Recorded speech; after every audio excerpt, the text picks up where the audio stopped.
como primeira pessoa da gravação, beleza, ok. Então, a gente estava falando de histórias de usuário, e nossa questão agora é o tamanho da história do usuário, né? Como isso trabalha um pouco contra a gente e também a gente pode usar uma reorganização em tamanho para fazer essa história do usuário trabalhar, o tamanho da história do usuário trabalhar a favor da gente, certo? Então a gente vai ter uma aula, uma sequência aqui de slides, né? Um assunto vai demorar mais ou menos uns 20 a 30 minutos. E a gente vai falar primeiro dos épicos, certo? Que é um conceito que sempre vai existir. E os story maps, que é a forma de usar os épicos ao nosso favor. Certo? Então, o que são esses épicos? Bom, na verdade, os épicos são vistos como algo que nos atrapalha, né? Ou seja, que devem ser eliminados do projeto por meio da sua quebra em histórias menores. Os épicos são histórias que foram descritas de forma muito ampla, né? Então são histórias muito grandes, né? E grande significa várias coisas. Primeiro, não pode provavelmente ser feita em uma interação. Tá? Às vezes a gente não consegue nem imaginar o tamanho, né, desse épico. A gente vai ver depois, quando a gente falar de medida de software, né, que os épicos vão ter tamanhos muito grandes, tão grandes que a gente nem liga qual é. A gente pode falar só, é grande, certo? É demais. Né? E vai acabar ocupando, né, se você fosse tentar fazer, ele poderia acabar ocupando, né, todos todo o prazo e todos os recursos, né, de uma interação. Então, logo, não permitiria que a gente organizasse a nossa iteração, né, que pode ser uma sprint do Scrum, de uma maneira gerenciável, certo? E claramente, quando você olha um épico, você vê, isso aqui eu posso quebrar em histórias menores que fazem ainda sentido como história do usuário. São coisas que o usuário pode declarar que quer fazer, certo? E forneceriam trabalho para várias iterações, né? Mesmo que numa iteração não se fizesse muitas histórias dele, se fizesse também outras histórias. Por causa da questão da prioridade. Quando você quebra, uma outra história pode ter outra prioridade. E mais tarde vai aparecer o conceito de iniciativa, né? Ou outros conceitos como tema, aí também os autores começam a variar um pouco, que seria uma coleção de épicos com um objetivo comum. A gente poderia falar, por exemplo, que iniciativa poderia ser uma implementação de um processo, né? O épico geralmente é de uma pessoa só, né? Porque tem um papel que descreve o caso de uso, né? Como vendedor, como gerente de fábrica, como gerente de marketing, como telefonista, né? Vários desses papéis. Então a gente poderia ter, por exemplo, vários papéis em direção a algo, né, que caracterizaria uma iniciativa, né? Isso daria trabalho para várias releases até. Então a nossa ideia é ter uma hierarquia, né, de histórias que saíram dos épicos, né? As escolas saíram, foram geradas a partir do épico, né? Porque o épico foi descoberto antes. Os épicos são o que a gente descobriu, né? Descobriu. Geralmente eles geram, né? Eles geram histórias. É possível, a gente também pode ver menos vezes a gente organizar histórias em épicos. Mas é isso que a gente vai fazer nos Stories Maps. Mas a gente realiza o que a gente vai fazer, né? O que a gente vai produzir, as histórias são as histórias. As histórias são realmente que são as nossas atividades da iteração, né? Ou objetivos, melhor dizendo. Lembrando que os épicos também são histórias.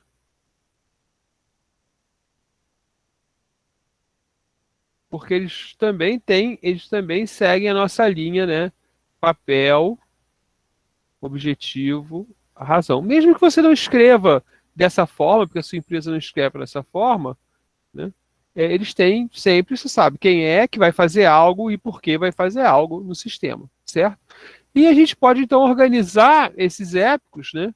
Agora sim, né? Agora sim, esses aqui são organizados em iniciativas, né? Porque isso nos facilitaria organizar ou pensar o nosso sistema, né? Ah, também tem temas, né? Tem outras coisas que podem ser usadas, você vai encontrar com outros autores, né? Principalmente que a gente chama de literatura cinza, né? São autores artigos que vêm da prática, né? E não foram aceitos em revistas, não foram publicados em livros, e hoje em dia a gente encontra muito na web, isso é chamado de literatura cinza, né? Então a gente tem que um épico significa eu descobri algo que o meu sistema quer, que alguém quer, na verdade, não o meu sistema quer, que alguém quer, que alguma parte interessada deseja, ela tem um motivo para isso, mas ela explicou de uma maneira muito ampla. Então eu tenho várias maneiras de quebrar os épicos, né? Por exemplo, eu posso ter uma pessoa que fala, eu preciso gerenciar minha carteira de clientes, né, para poder vender melhor, né? Então, como vendedor, eu quero controlar minha carteira de clientes. A gente fala, pô, mas controlar é uma palavra que indica, né, muitas funcionalidades. Então a gente vai quebrar isso em funcionalidades menores, certo? E vai falar, por exemplo, como vendedor, eu quero abrir uma conta de clientes para aumentar minha carteira. Como vendedor, eu quero listar os meus clientes para saber quais são os que não compram há algum tempo. Então essas histórias, né, são menores e especificam como acontece esse controle da carteira de clientes, né?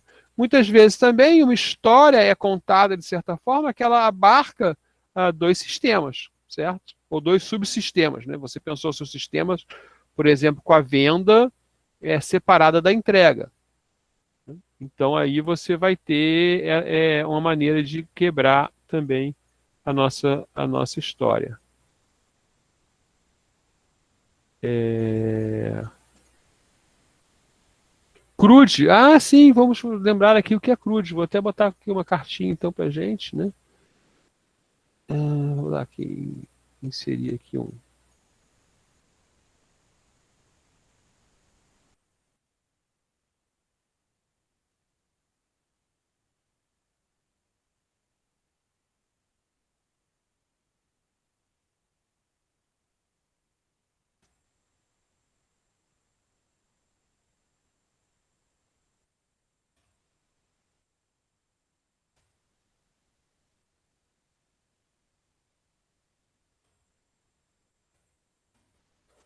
CRUD, então, né, para quem não se lembra aí, né, são essas funções básicas de manutenção da tabela.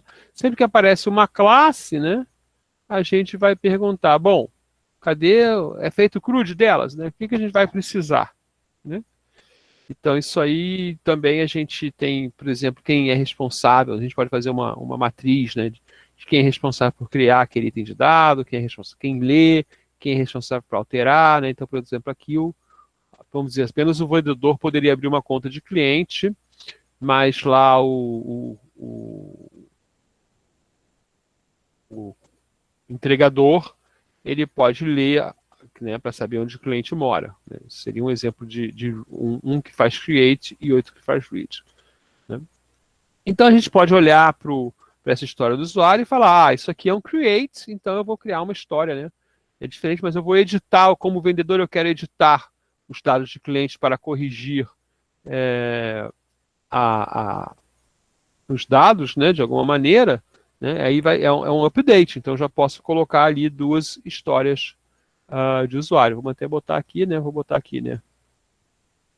Como vendedor, eu quero corrigir o endereço do cliente porque ele se mudou. Como vendedor, eu quero incluir novas formas de contatar o cliente que eu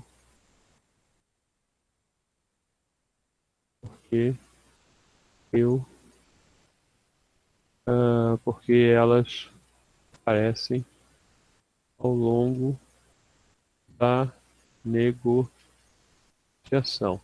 né? Então aqui seria, né? Corrigir, aqui seria um create, por exemplo, né? Aqui seria um update. E aqui seria um create também, né? Um create, mas também um update do cliente, né? Depende de como a gente vai trabalhar, certo? E obviamente aqui é um read.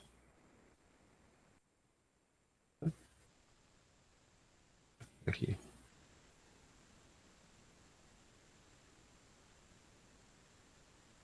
Ok, então a gente tem aqui as maneiras de dividir uma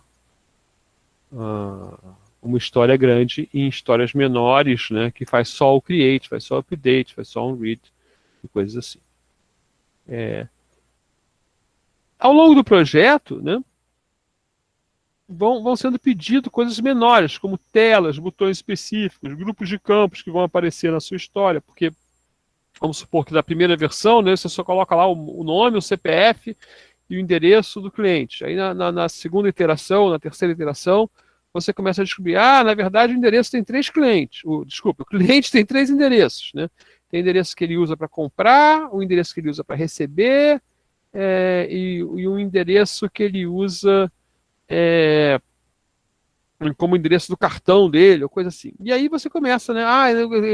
Por exemplo, na primeira versão você bota um cartão de crédito só, na segunda, na quarta iteração, na segunda release, você já deixa o cliente ter vários cartões de crédito, né? Então, essas coisas, né, vão aparecendo, né, passos opcionais, né, vão sendo novas histórias, né, questões de validação. Então, aqui do lado eu coloquei alguns exemplos, né? Como vendedor, eu quero incluir um cliente para registrá-lo em minha carteira de clientes, né? E aí eu posso ter histórias ainda novas, ou depois aí, ou pode ser um épico ainda, né? Por exemplo, pode dividir entre entrar cliente pessoa física e entrar cliente pessoa jurídica, né? Aí eu posso fazer uma história para como entrar estrangeiro sem CPF, né? De repente vai ser só um botãozinho que eu vou colocar lá, né? Vai ser uma caixinha que eu vou colocar lá, sem CPF. Aí eu vou clicar ali, né? Aí isso aqui pode ser uma história. Então as histórias podem ser bem pequenas, né? E essas histórias pequenas nos ajudam, né? Porque eu posso descobrir o tempo que ela vai levar, o esforço que ela precisa, né? Isso é muito importante para ele, né? Para a gestão do projeto ágil. Inclusive, né, como você também, como você é como você é incremental no projeto ágil, né? Então, provavelmente, o que você vai fazer sempre é construir uma funcionalidade simples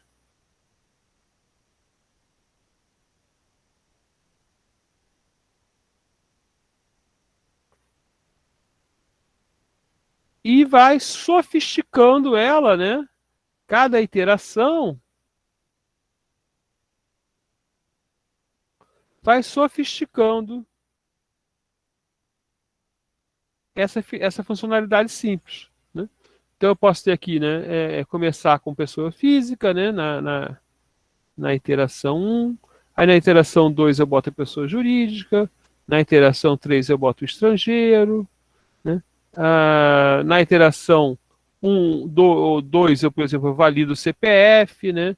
Aí eu posso aqui também validar CNPJ, né? Só na iteração 4, por exemplo, né? E eu posso ter um botão de cancelar que vai aparecer só na iteração 3, porque eu sempre posso trabalhar com incluir e apagar, né?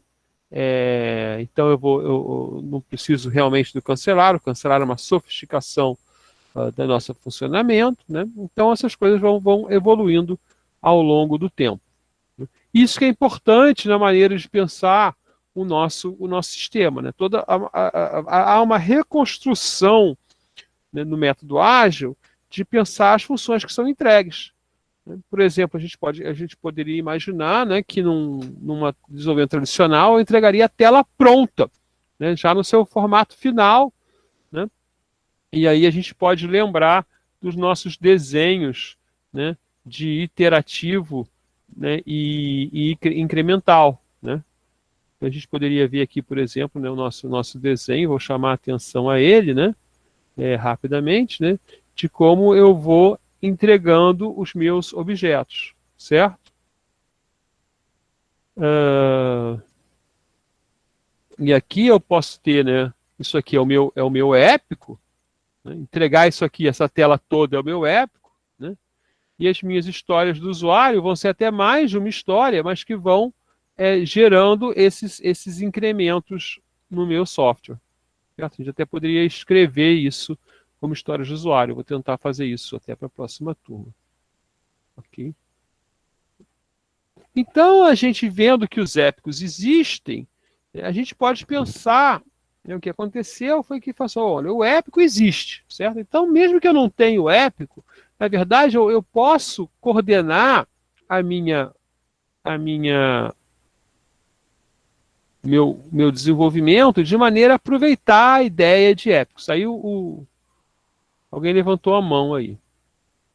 Eu não tenho mais na lista. Levantou e baixou. Ah, o Jorge perguntou, é necessário focar num épico? Não, ao contrário, né? Porque o épico, ele realmente ele pode ter funções que são prioritárias e funções que são não prioritárias, então é melhor você tratar de outro assunto na mesma interação, certo? Então, por exemplo, vamos tentar aqui, né? Ó, vamos tentar o nosso exemplo aqui do e-mail, certo? Cadê a minha imagem? Está aqui, certo? Então, vou tentar pegar essa aqui, né? Olha, esse aqui é o nosso épico, certo? Esse aqui é o nosso épico que a gente quer tratar. E nele a história é, como usuário, eu gostaria de ter uma caixa de mensagens para trocar mensagens com os com os outros funcionários, tá? Então, como funcionário, eu queria ter uma caixa de e-mail. Aí ele fala, a caixa de e-mail tem. Aí você começa a descobrir o que tem que fazer, né? E aí você começa a escrever esses épicos que tem que fazer. Então aqui, ó, ele só permite enviar mensagens simples, certo? Pode ser que numa primeira versão do sistema, eu também precise, por exemplo, registrar uma venda. Então eu vou fazer só esse pedacinho aqui na interação 1 para poder fazer provavelmente uma versão muito simples também de registrar uma venda. E isso vai permitindo que a gente vá descobrindo as necessidades ao longo do projeto, certo? Então, por exemplo, quando o cliente vê isso aí, ele fala: ah, legal, você mandou uma mensagem. Você falou, eu estou mandando uma mensagem para outra pessoa com um assunto, né? Porém, eu também quero. Aí começa, né? Eu também quero mandar cópias. Aí aparece uma nova história do usuário. E eu não preciso. O legal é o seguinte: né, você não precisa quebrar o épico em todas as histórias que ele já vai ter no final. Né? Você pode quebrar esse épico de uma maneira, como é que eu posso dizer? Escalonada, dizendo, olha, eu tenho esse épico, eu vou fazer essas funçõezinhas do épico e deixar o épico lá. Certo? O seu épico continua lá porque você não cumpriu, não atendeu o épico ainda. Então, isso aqui é um pouco a ideia dos Story Maps. Né? O Story Maps é aproveitar essa ideia, né, para a gente construir, e agora sim a gente aparece, né, para a gente construir as nossas várias releases. Então, isso aqui vai ajudar a gente a criar um plano de release. Certo? Então, a ideia aqui é que você começa, né, com algumas funcionalidades que os clientes querem, né? E você vai organizar elas em 3 níveis, certo? Primeiro nível é realmente a história que você consegue implementar, né? E aí nós temos várias, né, nos nossos post-its amarelos, certo? E a gente vai trabalhar nesses post-its com uma organização que é feita pelos post-its que mostram histórias de nível mais alto. As histórias aqui, por exemplo, não são só pelo verbo nome, tá? Também é uma maneira que pode ser escrito. Depois o pessoal de caso de uso vai fazer a mesma coisa, né? No que se chama caso de uso 2.0. E a ideia básica é você juntar funcionalidades, tá, ao longo do tempo. Né? Então, por exemplo, aqui, né, eu tenho funcionalidades que são reconhecidas como organizar o e-mail, né, gerenciar o e-mail, gerenciar o calendário e gerenciar os contatos. Certo? E organizar os e-mails é por busca e arquivamento, né? A gestão do e-mail é por construção, leitura e apagar, né? O calendário, etc, etc. e aqui eu vou colocando as minhas funções. Então, esse mapa de história, ele nos ajuda a organizar a partir da ideia, né? Aqui eu estou usando a ideia de histórias, né? Épicos, né? E iniciativas, coisas relacionadas, né? Organizar de alguma maneira o meu desenvolvimento e as minhas várias releases, certo? Então aqui ele viu, olha só, eu posso lançar um softwarezinho aqui, primeira versão, que só faz isso, vai ser minha release 1. Na release 2 eu vou introduzir novos elementos, na release 3 eu vou introduzir novos elementos. E a gente vê aqui como a nossa história, né? As histórias vão sendo colocadas ao longo do prazo. Tá? Então, primeiro eu só vou buscar por uma palavra-chave, né, que vai aparecer, por exemplo, no subs, depois eu vou buscar por qualquer campo, depois eu vou buscar por vários campos, depois eu vou buscar também nos attachments e depende dos folders. Né? Então, isso seria antes da release 1, né, que na verdade eu estou executando a release 1, dá para ver umas marquinhas aqui do que está sendo feito, certo? Eu estou executando a release 1 e meus planos para a release 2 e 3. Que eu posso, depois que o usuário começar a usar isso, ele falar, eu não vou querer fazer isso aqui não. Né? Eu vou querer fazer outra coisa. Então esse plano de release, no método ágil, ele pode mudar. Né? Então os Story Maps, eles organizam a história em um modelo útil para a gente entender como o sistema deve evoluir, né? Como o sistema vai entregar funcionalidades, identificar buracos no backlog, no product backlog, né? Eu posso falar, olha só, eu não estou tratando nessa release, eu não estou tratando de nada que vem desse tema. Aqui eu tenho um tema, né? Ou uma iniciativa, tema ou iniciativa, e eu vou ver, nessa release eu não tenho nenhuma história aqui desse tipo.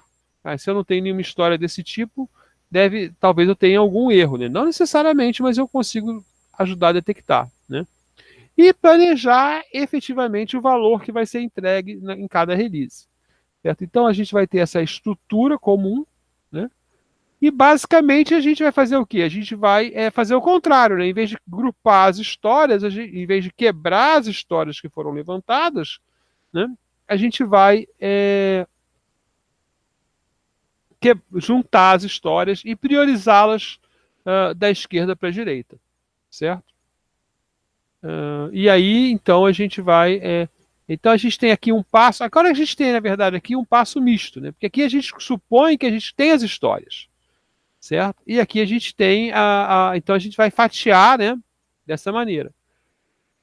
Ao contrário, né, no caso anterior, a gente viu algumas histórias são levantadas de nível muito alto. Então, num processo normal, a gente não só agrupa, como a gente também quebra algumas histórias. A gente pode ver, essa história aqui não dá para entregar na primeira release, né? Eu vou entregar em outra release. Certo? Então, esse caso aqui, né, a gente tem vários níveis sendo feitas, né? No primeiro nível seriam os objetivos, as atividades, né? E aí no segundo nível as tarefas que a gente vai fazer e no quarto nível as histórias de implementação da tarefa. Né? Então é outra coisa para ver também, né? A gente quando está falando de métodos ágeis, a gente não está falando só de fazer as coisas, mas fazer as coisas de uma maneira ágil, ou seja, fornecer funcionalidades mínimas no início e depois ir melhorando essa funcionalidade. Então esse é o espírito, né, do iterativo incremental. Como isso pode ser feito? Várias maneiras, né? Tem algumas referências aí para vocês. A gente não vai trabalhar muito com histórias de mapas de história, queria só mostrar para vocês. Uma maneira é o brainstorm silencioso, todo mundo sai escrevendo história e colocando no quadro, né? Copiar dos exemplos que você encontra, né? E aí fatiar horizontalmente. E sempre trabalhar, por exemplo, com verbos no início, né, para mostrar o que a coisa vai fazer. Essa coisa do verbo é sempre realmente muito importante em várias coisas que a gente faz, né? É ter o verbo, porque o verbo indica que algo está sendo feito, né? E aí a gente entende, esse feito aí, incluir, decidir, essas coisas são importantes para a gente. Tá? Alguns conceitos estão sendo aqui aproveitados de outras áreas, né? como coisas que as pessoas fazem, né? Por quê? Porque a gente quer manter um nível uh, de história, nesse caso do Story Maps, né? Que são um nível que pode até algumas vezes ser um épico, né? Mas é a intenção que a pessoa tem ao fazer, ao entrar no sistema, né? Então, eu não sei se eu tenho isso aqui, continua. Ah, não, não tem, né? É o que eu chego, mínimo, pode ser, você pode pensar, mínimo motivo significativo, significativo para usar o sistema. Então aqui, por exemplo, teria uma história que seria incluir clientes, né? Mas não teria uma história dar login, porque as pessoas não querem só dar login no sistema. Apesar do que ela poderia ter sido criada porque tem que ser implementada, né? Então aí tem um nível que a gente vai escolher, por exemplo, o nível aqui azulzinho, né? Que pode ser o motivo que as pessoas entram no sistema, para procurar um e-mail, para ler um e-mail, para pagar um e-mail. Isso pode ser feito de várias formas que estão aqui nas nossas histórias em amarelo. Mas procurar esse nível, né? Procurar esse nível é importante, né?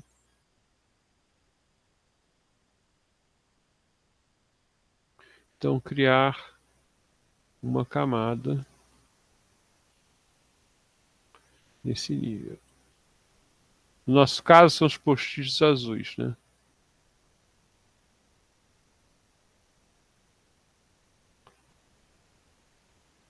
Já os post-its laranja, né, eles falam de uma coisa mais geral, né? É, que seria, a gente vai ver depois, até quando fala em caso de uso, a gente meio que mostra como essas coisas podem ser organizadas, né? E os post-its amarelos, que são as histórias, né? São como as pessoas querem trabalhar e o que as pessoas pedem, né? E vai quebrando lá os nossos azuis que são épicos, tá?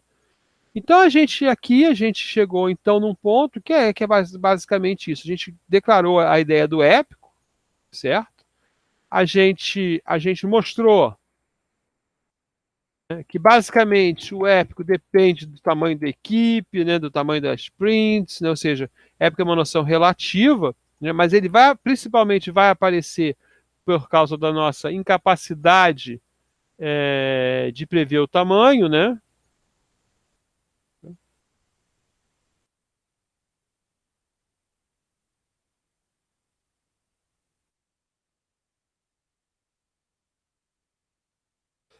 Então, ó, é tão grande que eu não posso prever shows. Então, é maior, né?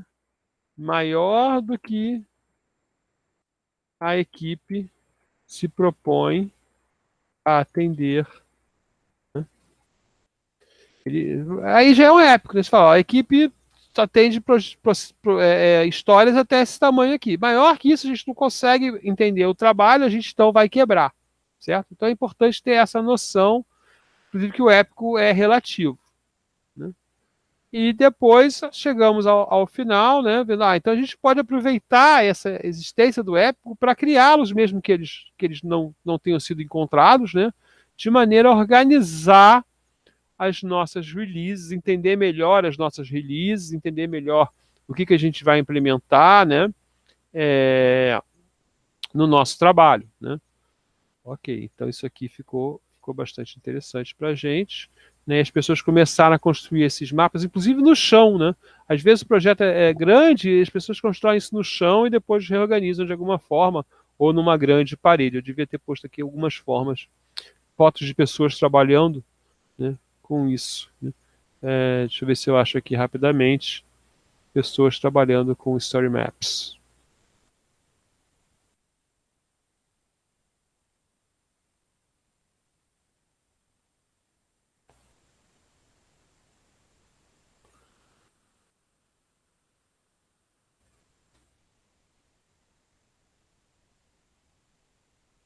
Hum, não, não estou achando aqui.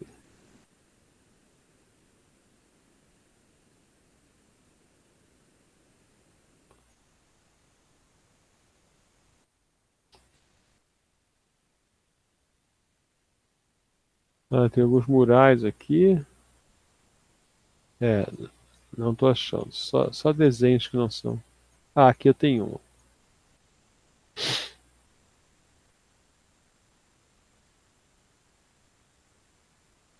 Ah, não apareceu. Então eu vou botar a busca. Tá vendo? Aqui tem um desenho, né? Aí as pessoas são sentadas e construíram um story map no paredão deles lá, né? É, sem problema. Bom, agora a gente vai ter, né, finalmente a nossa atividade. Né? E a nossa atividade vai ser a atividade de construção de um product backlog, né, composto de um story map. Então a gente vai buscar aqui, né, a nossa aula de acho que é essa aqui, de história de usuário, né? E lembrar, né, que apesar de serem escritas dessa maneira, elas podem ser colocadas, e vai ser mais fácil para a gente, colocadas numa matriz dessa forma, certo? Então é isso que eu vou propor a vocês como grupos. Vou agora compartilhar aqui a planilha,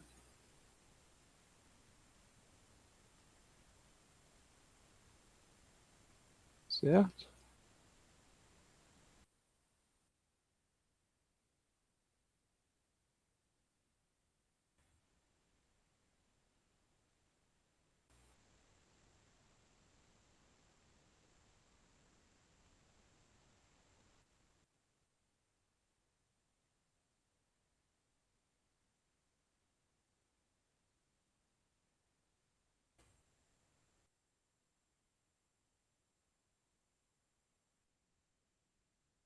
É uma planilha bem simples.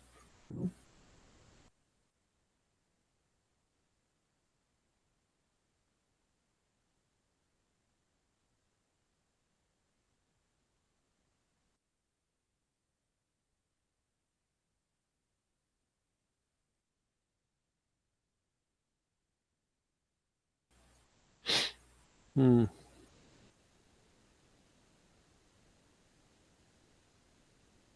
Então eu vou compartilhar para vocês aqui primeiro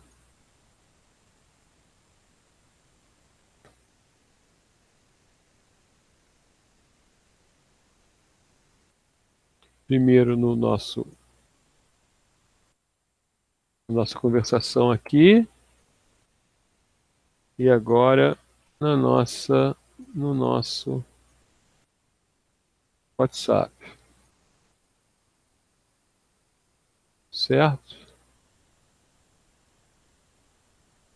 Então podem pegar essa planilha, deixa eu botar ela aqui, né? Eu estou até dando peguei outra aqui, né? Não quero nada, né? Eu só preciso de uma lista, vocês simplesmente vão aqui, né? Copiam, podem duplicar também, né? Só duplicar aqui, né?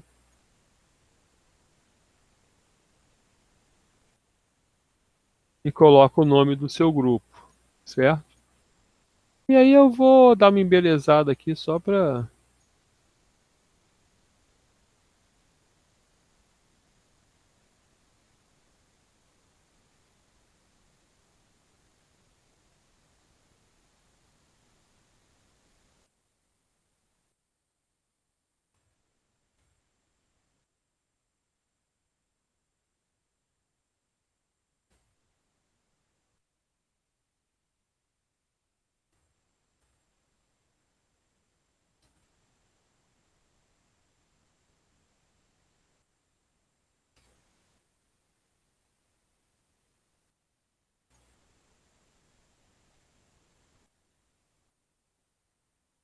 eu posso botar aqui como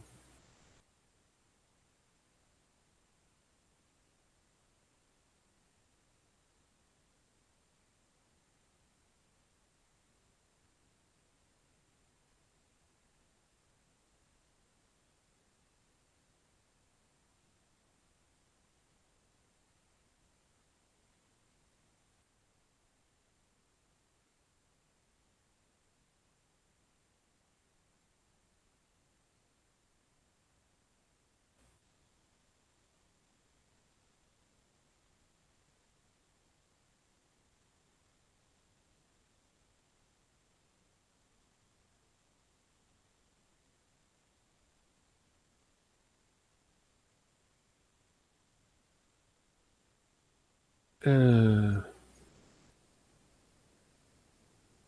então a gente tem aqui, ó, o grupo 19 já tem aqui, então já tem aqui uma largada aqui.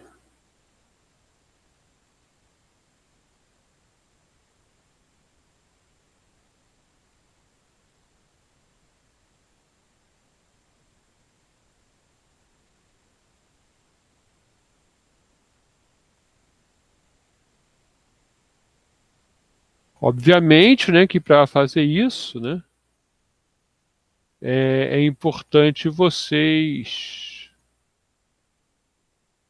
Ah, tá ao contrário aqui. Vou até apagar aqui.